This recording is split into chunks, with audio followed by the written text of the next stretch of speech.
Early missionaries to the Nagaland region of India faced great difficulties as they worked door to door.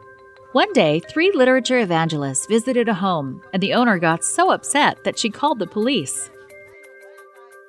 They were told that the activity they conducted was unauthorized, and they were cuffed together and taken to the local prison.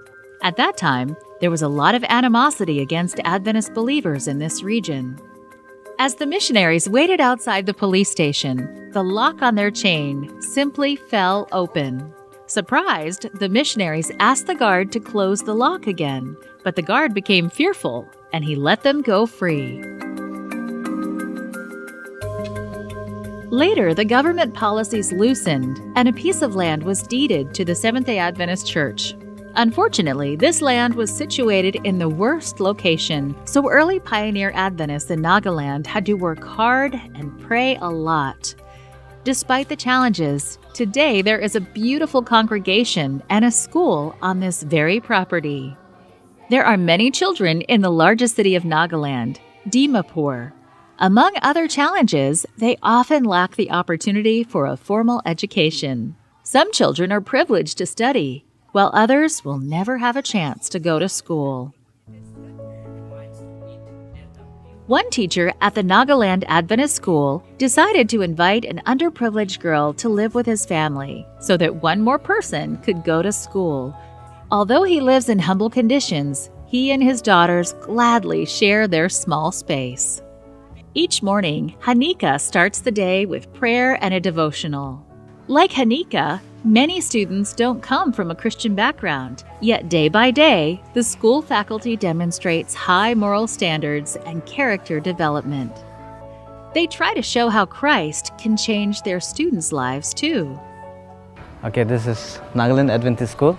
You can also see from the board. And this is situated in Dimapur, which is 1.5 kilometers from railway station, and it is 2.5 kilometers from airport. This is one of the business hub in the Nagaland state, and it is one of the center of the state. It started off with only 30 students and 5 teachers, and with just 4 rooms in 2007.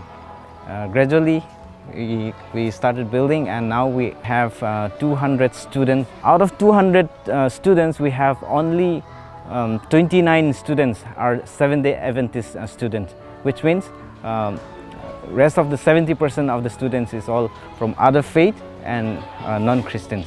We have a plan to start a hostel because with the hostels, I think we will be able to generate revenue where we will be able to save little money for the schools and will be self-reliant. If we have this hostel, we will be able to accommodate more.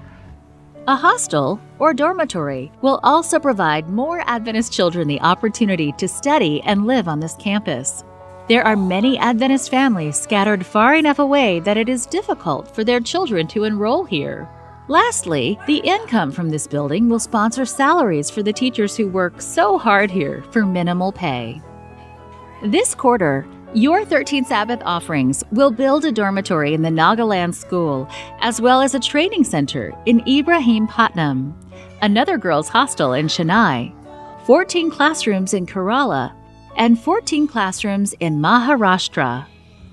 Please pray and support this important 13th Sabbath offering that will benefit the people of India.